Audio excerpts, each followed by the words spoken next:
नमस्कार प्रिय दर्शकों, आज जो कथा मैं आपको सुनाने जा रहा हूं उसमें एक 9 वर्ष का बालक मृत्यु के देवता यमराज से वह प्रश्न पूछता है जो आज तक मनुष्य का सबसे बड़ा प्रश्न है। मृत्यु के बाद क्या होता है? यह प्रश्न आपने भी कभी न कभी अवश्य सोचा होगा। हर मनुष्य के मन में यह प्रश्न उत्पन्न होता ही है। जब कोई अपना इस संसार से जाता है तब मन में यही उठता है, वह कहां गया? क्या वह कहीं है या सब कुछ समाप्त हो गया? और एक बालक ने यही प्रश्न साक्षात मृत्यु के देवता से पूछ लिया और जो उत्तर मिला वही कठोपनिषद बना भारतीय दर्शन का सर्वोच्च शिखर। किंतु मैं आपसे आज यह कहना चाहता हूं, यह केवल एक आध्यात्मिक कथा नहीं, यह एक कोड है। हमारे ऋषि, हमारे पूर्वज अत्यंत मेधावी थे। उन्होंने चेतना और मृत्यु के गूढ़तम सत्य को एक बालक की कथा में बांध कर रख दिया ताकि वह सहस्त्रों वर्षों तक सुरक्षित रहे। और आज आधुनिक विज्ञान जब चेतना के रहस्य की ओर बढ़ रहा है तब वह उन्हीं प्रश्नों पर पहुंच रहा है जो नचिकेता ने हजारों वर्ष पूर्व पूछ लिया था।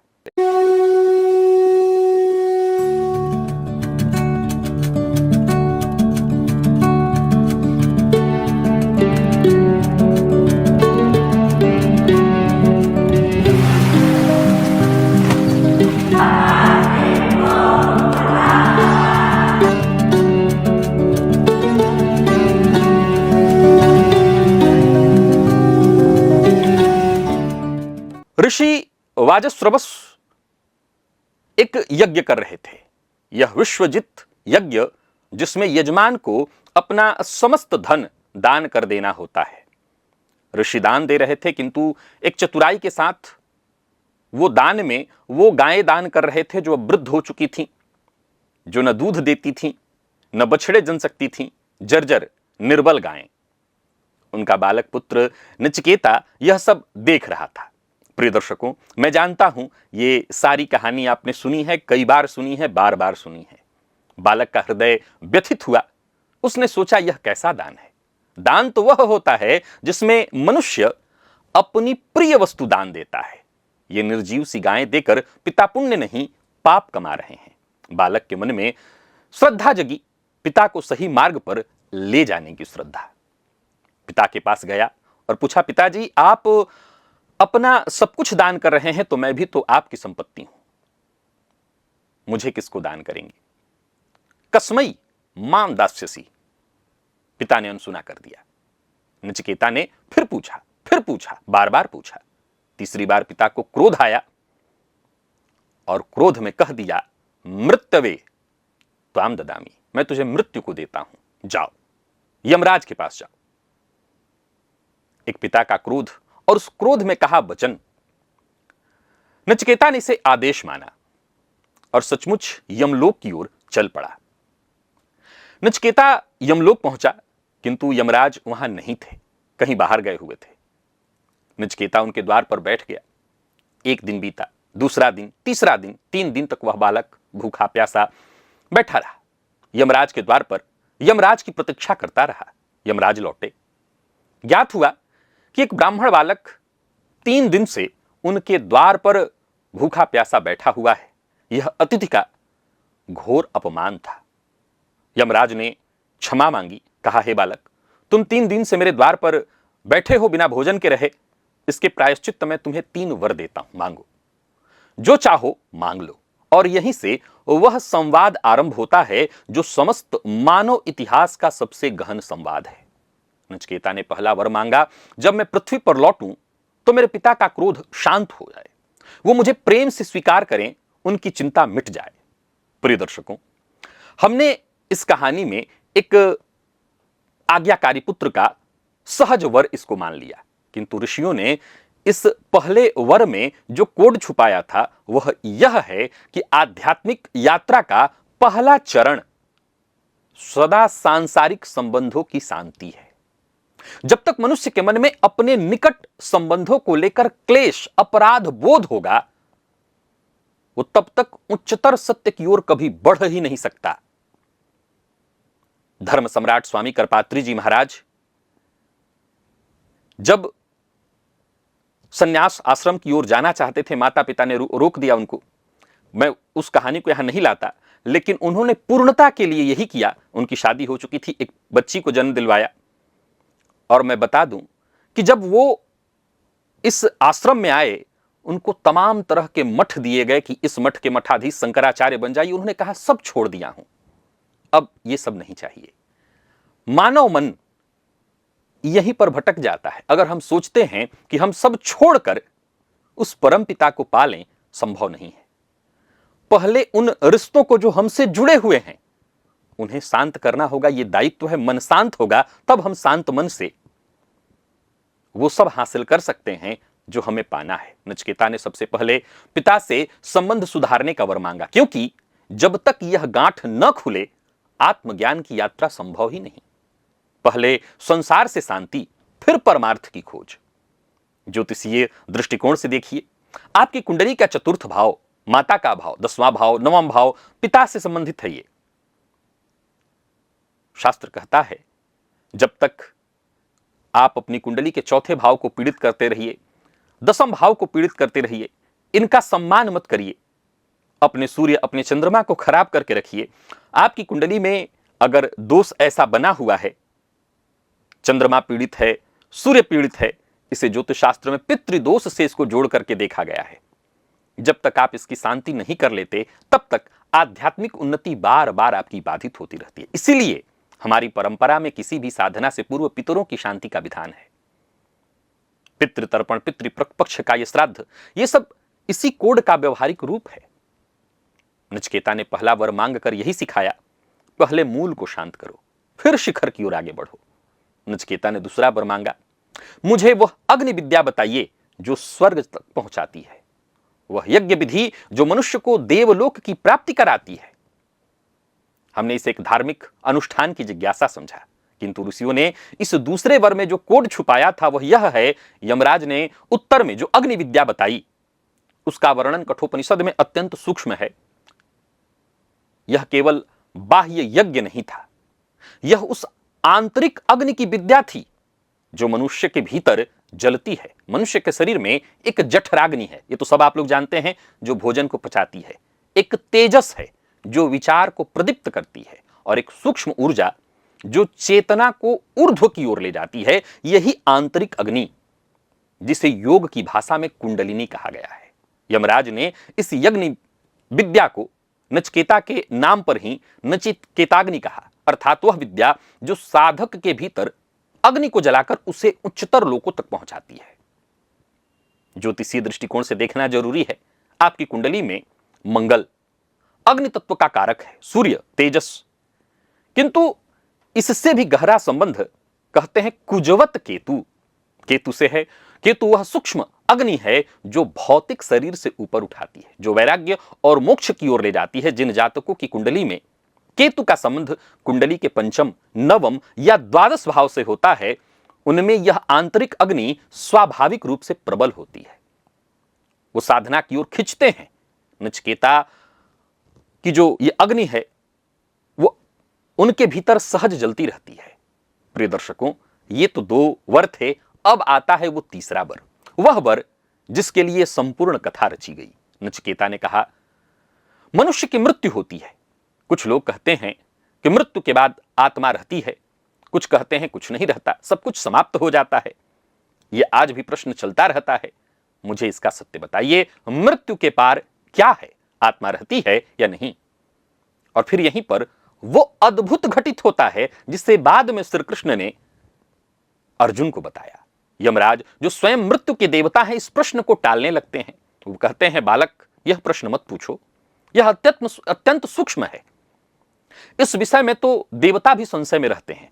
मैं फिर से दोहरा दूं प्रिय दर्शकों, इस कहानी को सुनने के बाद क्या आप, और इस कहानी को सुनने के बाद क्या मैं, क्या गीता की उस लाइन को सुनने के बाद क्या आप, और क्या गीता की उस लाइन को सुनने के बाद मैं इस संशय से बाहर निकल गए? जवाब है ना, कभी नहीं। हम उसी संशय में हैं, उसी संशय में रहेंगे और उसी संशय में मर जाएंगे। देवता भी संशय में रहते हैं, कुछ और मांग लो। नचिकेता अडिग रहता है। यमराज तमाम तरह के प्रलोभन देते हैं, जो आयु मांग लो, पुत्र पौत्र सब मांग लो, विशाल राज्य मांग लो, स्वर्ण हाथी घोड़े सुंदरियां सब मांग लो, जो चाहते हो वो मांग लो, संसार का समस्त सुख तुम्हें दे दूंगा। यह प्रश्न छोड़ दो। हम सब ये सारे सुख ले लेते हैं और ये प्रश्न छोड़ देते हैं। नचिकेता वो उत्तर देता है जो मानव चेतना का सर्वोच्च क्षण है। वो कहता है, यमराज, यह समस्त सुख कल तक रहेगा, हो सकता है न भी रहे, कौन जानता है। ये इंद्रियों को क्षीण करने वाले भोग हैं। सबसे लंबी आयु भी आपके सामने तुच्छ है, क्योंकि आना तो आप ही के पास है। मुझे आपका धन नहीं चाहिए, राज्य वैभव सुंदरियां नहीं चाहिए, मुझे केवल वह उत्तर चाहिए, मृत्यु के पार क्या है। प्रिय दर्शकों, हमने इस प्रश्न को एक दृढ़ बालक का हठ समझा, किंतु ऋषियों ने इस पूरे प्रसंग में जो कोड छुपाया था, वो संवाद केवल यमराज और नचिकेता के बीच नहीं है। यह संवाद हमारे भीतर प्रतिदिन चलता है। यमराज का प्रलोभन, धन, भोग, आयु, सुख, यही तो हमारा मन है, जो आपको सदा, हमको सदा सांसारिक सुखों की ओर खींचता है।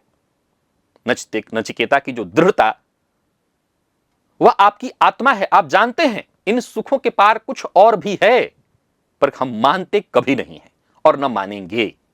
ऋषियों ने यह दिखाया कि जब मनुष्य परम सत्य की ओर बढ़ता है, तब उसका अपना मन सबसे पहले उसको रोकता है। हमारे जीवन में वो यमराज, वो यम हमारा मन बन जाता है, प्रलोभन देता है, टालता है। और जो साधक, जातक नचिकेता की भांति अडिग रहता है, केवल वही सत्य तक पहुंच पाता है। नचिकेता की दृढ़ता देखकर यमराज प्रसन्न हो जाते हैं। यहां पर एक क्षण के लिए रोकना चाहता हूं, अपनी बात बताना चाहता हूं। प्रायः मैं यही देखता हूं, मैं फिर दोहरा रहा हूं कि अगर यह प्रश्न मैं रख रहा हूं तो इसमें आप सब मुझसे बहुत आगे हैं, मैं बहुत पीछे खड़ा हूं। मुझसे लोग मिलते हैं, कुंडली की शुरुआत करते हैं और एक आध योग देख करके पूछ लेते हैं, मेरी कुंडली में मोक्ष योग है, और फिर धीरे धीरे आ जाते हैं कि बच्चा, पत्नी। अब समझ नहीं आता कि कई सारे वीडियोज आपने कुंडली के देखे हैं जहां मैं उलझ जाता हूं कि प्रश्न की शुरुआत इस व्यक्ति ने की थी मोक्ष से और आ गया पैसे धन पर। यही तो है हमारी कहानी। हम कभी नहीं मानते, और मैं फिर दोहरा रहा हूं, युगों युगों तक कभी नहीं मानेंगे। और तब वो रहस्य खुलता है जो कठोपनिषद का सार है। यमराज कहते हैं, न जायते म्रियते वा विपश्चित। आत्मा न जन्म लेती है न मरती है, यह अजन्मा है, नित्य है, शाश्वत है। शरीर का नाश होता है, आत्मा का नहीं। जैसे मनुष्य पुराने वस्त्र त्याग कर नए वस्त्र धारण करता है, वैसे ही आत्मा पुराने शरीर को त्याग कर नया शरीर धारण करती है। यही उपमा आगे चल करके गीता में भगवान श्री कृष्ण ने भी अर्जुन को समझाया। यमराज कहते हैं, आत्मा को शस्त्र काट नहीं सकता, अग्नि जला नहीं सकती, जल भिगो नहीं सकता, वायु सुखा नहीं सकती। आत्मा शरीर से सूक्ष्म, मन से सूक्ष्म, बुद्धि से सूक्ष्म, सबसे सूक्ष्म है। हमने इसे एक आध्यात्मिक उपदेश समझा। हमेशा हम समझते हैं, श्रद्धा से सुनते हैं, किंतु इस उत्तर में जो वैज्ञानिक कोड छुपा है, पहले वैज्ञानिक कोड, क्योंकि हम विज्ञान की भाषा ज्यादा मानते हैं, आपको चकित करेगा। आधुनिक भौतिकी का एक मूल नियम है ऊर्जा संरक्षण का नियम। यह नियम कहता है कि ऊर्जा न उत्पन्न होती है न नष्ट होती है, वह केवल एक रूप से दूसरे रूप में बदलती रहती है। वही बात तो पूर्व से कहा जा रहा है। हमारे ऋषियों ने बार बार कहा, आत्मा न जन्म लेती है न मरती है, यही ऊर्जा, केवल शरीर बदलती है। यही बात विज्ञान अब कह रहा है, ऊर्जा न उत्पन्न होती है न नष्ट होती है, केवल रूप बदलती है। कि एक ही बात कह रहे हैं दोनों। हमारे ऋषियों ने बहुत पहले यह बात कहा, एक आध्यात्मिक की भाषा में, दूसरा विज्ञान का आश्रय लेकर के भौतिकी की भाषा में। अब चेतना विज्ञान की ओर आइए।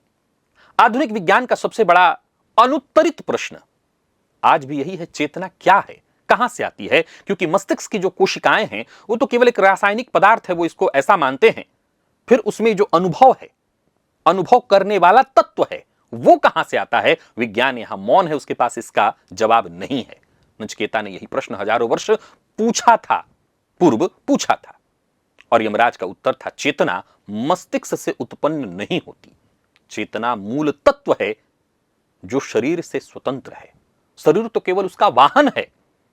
आज जब वैज्ञानिक निकट मृत्यु अनुभव का अध्ययन करते हैं, बहुत सारी ऐसी कहानियां हैं, किसी की हृदय गति रुक गई, मस्तिष्क की क्रिया बंद हो गई, और फिर बाद में कई बार ऐसे लोग लौट आते हैं और वो अपनी कुछ ऐसी अनुभवी बातें बताते हैं, ऐसे रहस्य समझाते हैं, सुनाते हैं, जो कठोपनिषद में बहुत पूर्व ही अंकित है। एक तरह से देखा जाए तो मैं यह नहीं कहता विज्ञान इसे आज भी सिद्ध कर पाया है, मैं यह कहता हूं कि विज्ञान आज वहीं खड़ा है जहां नचिकेता उस समय खड़े थे, उसी प्रश्न के सामने। कठोपनिषद में यमराज एक अद्भुत रूपक देते हैं जो संभवतः समस्त भारतीय दर्शन का सबसे प्रसिद्ध रूपक है। हम इसे प्रायः एक सुंदर काव्यात्मक उपमा समझ लेते हैं। ध्यान से सुनिए, यह रूपक सीधे हमारी कुंडली का संपूर्ण मानचित्र है। अब इसे मैं आगे चलकर के ज्योतिष से जोड़ूंगा। प्रिय दर्शकों, आज की प्रस्तुति का सबसे मूल्यवान भाग यही है। यमराज कहते हैं आत्मानम रथिनम विद्धि शरीरम रथमेव तु, अर्थात इस शरीर को एक रथ समझो, बुद्धि को सारथी समझो, मन को लगाम, इंद्रियों को घोड़ा, और इन इंद्रियों के विषयों को वह मार्ग जिस पर रथ दौड़ता है, और जो इस रथ में बैठा है वह स्वामी, वह यात्री, वही आत्मा है। रथ का स्वामी अर्थात आत्मा, यह हमारी कुंडली में सूर्य है। शास्त्र स्पष्ट कहते हैं सूर्य आत्मा का कारक है, आत्मकारक। वह रथ में बैठा स्वामी है जो स्वयं कुछ नहीं करता, किंतु यह सारी यात्रा उसी के लिए है। आपकी कुंडली में सूर्य जहां बैठा है, आपकी आत्मा की दिशा वही है। इसका मतलब किसी की कुंडली में सूर्य छठे भाव में बैठा है तो सेवा का भाव, किसी की कुंडली के लाभ भाव में बैठा है तो आय का भाव, सप्तम में बैठा है तो समाज से जुड़ना, समाज के लिए कुछ करना, और वहीं अगर दशम में बैठा है तो कर्म। जी हां, सूर्य जहां बैठे हैं, असल में यह बात हम सबको बहुत बार बार समझने की आवश्यकता है। मैं ये बात आज से नहीं, यहां विषयांतर नहीं हो रहा हूं, हमारी कहानी अब उसी चरण में चल रही है जिससे मैं ज्योतिष से जोड़ रहा हूं। मैं बार बार आपको कहता रहा हूं, बार बार समझाता रहा हूं, वही फिर दोहरा देता हूं कि जब हम सुख और दुख, जरा गौर करिए, दुख को पाने के लिए आप क्या करते हैं? जवाब है कुछ नहीं। तो सुख को पाने के लिए क्यों कुछ करना? आपको सिर्फ वो करना है जो शास्त्रोचित आपका कर्म है। आप कर्म करते रहिए, ये चक्र है, चलता रहेगा। वैसे ही मृत्यु और मृत्यु के पश्चात मोक्ष एक चक्र है।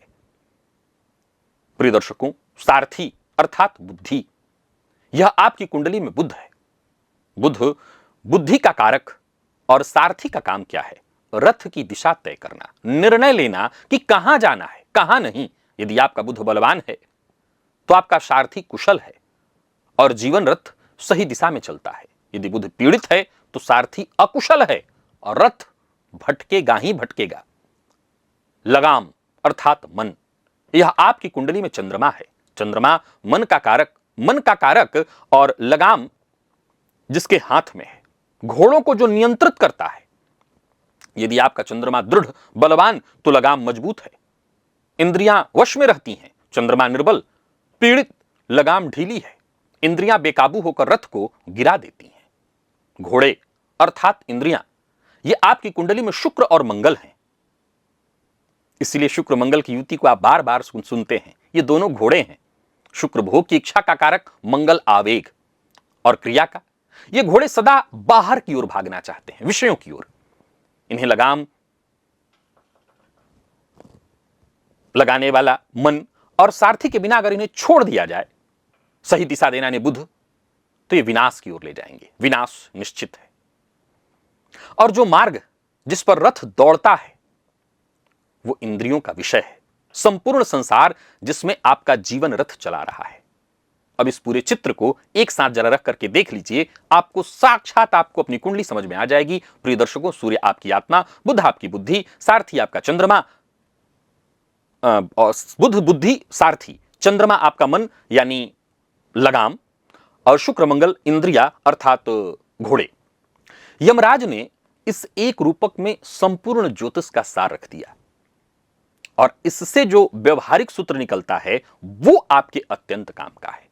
अपनी कुंडली में सबसे पहले यह मत देखिए कि धन कब आएगा, विवाह कब होगा। सबसे पहले यह देखिए मेरा सारथी कैसा है, मेरा बुध कैसा है, लगाम चंद्रमा ये कैसा है? क्योंकि चाहे आपके घोड़े कितने भी तेज क्यों न हो, आपकी इंद्रिय शक्ति और आपकी महत्वाकांक्षा कितनी भी प्रबल क्यों न हो, यदि सारथी अकुशल है और लगाम ढीली, तो वह शक्ति आपको लक्ष्य तक नहीं, विनाश तक ले जाएगी। और इसके विपरीत घोड़े साधारण हैं, शुक्र मंगल थोड़े कमजोर हैं, पर सारथी कुशल है यानी बुध बलवान है, लगाम दृढ़ यानी चंद्रमा मजबूत, तो रथ जो है निश्चित रूप से लक्ष्य तक पहुंचता है। इसीलिए जिनका चंद्र और बुध बलवान है वो साधारण साधनों से भी जीवन में बहुत आगे निकल जाते हैं, और जिनका चंद्र चंचल कमजोर बुध पीड़ित, वो महान योगों के बावजूद भटकते रहते हैं। नचिकेता को मिले रथ रूपक का यह ज्योतिषीय रहस्य था। अपने जीवन रथ के सारथी को यानी बुध को सुदृढ़ करिए हरिस्मरण अध्ययन से, और अपनी लगाम को यानी चंद्रमा को मजबूत करिए भोलेनाथ की आराधना से, मन को संयमित करिए।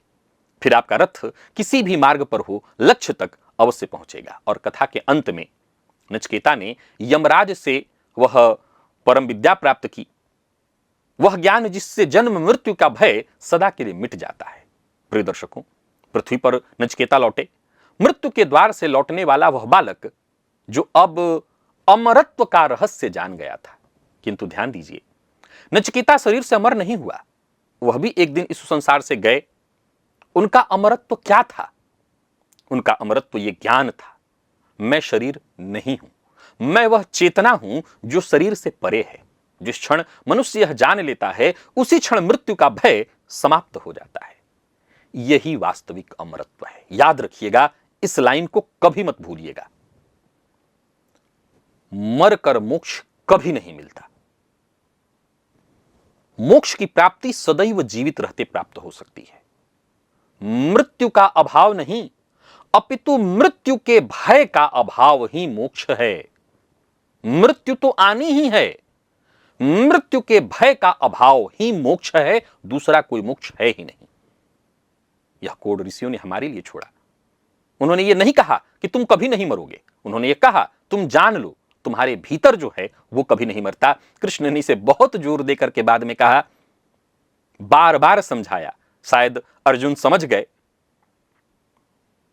लेकिन हम न समझ पाए थे, न समझ पाएंगे। मृत्यु हमें हमेशा भयभीत करती है, करती आई है, करती रहेगी।